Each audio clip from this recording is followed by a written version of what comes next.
গত রাতে কাশ্মীর সীমান্তে ঘন ঘন নজরদারির মধ্যে এক অভূতপূর্ব ঘটনার সাক্ষী হল ভারত ও পাকিস্তান উভয় দেশের সামরিক বাহিনী। রাত ৩:৪২ হঠাৎ করে ভারতের কমান্ড সেন্টারে রাডার সিস্টেমে ধরা পড়ে একটি গুরুত্বপূর্ণ পরিবর্তন। মুহূর্তেই স্ক্রিন থেকে নিখোঁজ হয়ে যায় ভারতের মালিকানাধীন একটি রাফাল যুদ্ধ বিমান। দ্রুত নির্দেশনা পাঠানো হয়, কিন্তু এরই মধ্যে ভারতের $288 মিলিয়ন রাফাল জেট ছাই হয়ে গেছে। ঘটনাটি ঘটে পশ্চিম দিক থেকে ছুটে আসা একটি অজানা আঘাত। অনেকেরই ধারণা ছিল এটি কোনো দুর্বল প্রতিরক্ষা ব্যবস্থা বা রুটিন মিসফায়ারের ফল। তবে পাকিস্তান সেনাবাহিনী দাবি করে এটি ছিল একটি নিখুঁত সামরিক অভিযান।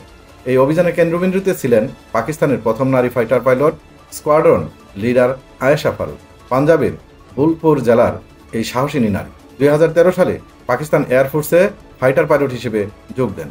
শুরুতে ছিল একান্ত ব্যক্তিগত সংগ্রাম, বাবার অকাল মৃত্যু, মায়ের হাতে বেড়ে ওঠা এবং হাজারো আর্থসামাজিক প্রতিকূলতা, কিন্তু আজ আয়েশা পাকিস্তান বিমান বাহিনীর সবচেয়ে আস্থাভাজন নামগুলোর একটি। J-10C যুদ্ধবিমান চালিয়ে আয়েশা গত রাতের অপারেশনে নেতৃত্ব দেন। তার মিশন ছিল নিখুঁত, মাত্র 27 সেকেন্ডে টার্গেট লোকেটে, 8.7 সেকেন্ডে ধ্বংস এবং 4 সেকেন্ডের মধ্যে নিরাপদে সরে যাওয়া। এই টাইমলাইন এখন পাকিস্তান বিমান বাহিনীর ট্রেনিং ম্যানুয়ালে অন্তর্ভুক্ত হয়েছে। বিশেষজ্ঞরা বলছেন পাকিস্তান এখন সরাসরি ভারতের সঙ্গে প্রযুক্তিগত যুদ্ধে টক্কর দিতে পারছে না, তবে ক্ষেপণাস্ত্র প্রযুক্তি, ইলেকট্রনিক ওয়ারফেয়ার এবং দ্রুত সিদ্ধান্ত গ্রহণের তাদের অগ্রগতি ভারতীয় কমান্ডারদের উদ্বিগ্ন করে তুলেছে। স্কোয়াড্রন লিডার আয়েশার যুদ্ধের প্রস্তুতি অনন্য। যুদ্ধের আগে তিনি নিয়মিত শ্বাস প্রশ্বাস নিয়ন্ত্রণ অনুশীলন করেন, ডায়াগ্রাম স্টাডি এবং স্যাটেলাইট বিশ্লেষণ করেন। এমনকি উড্ডয়নের আগে একবার পরিবারের ছবি দেখে নেন, তারপর নীরবে যুদ্ধে ঝাঁপিয়ে পড়ে। গতকাল তার এই সফল অভিযানের পর থেকেই পাকিস্তানের সামাজিক যোগাযোগ মাধ্যমে আয়েশা দ্য ইগল ট্রেন্ডিং শুরু হয়।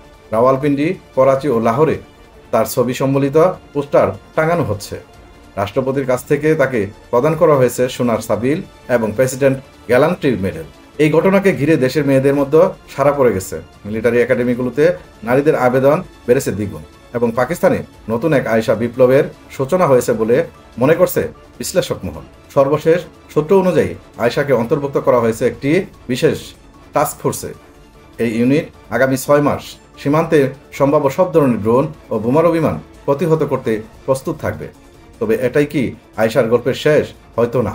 বরফে ঢাকা হ্যাঙ্গারে দাঁড়িয়ে আয়েশা সাংবাদিকদের প্রশ্নের জবাবে শুধু বলেন, আরও একটি মিশন এলে আমি প্রস্তুত। এই উত্তরের নিচে লুকিয়ে আছে শত শত ঘন্টার পরিশ্রম, অধ্যবসায় এবং নারীর আদম্য জয়ের কাহিনী।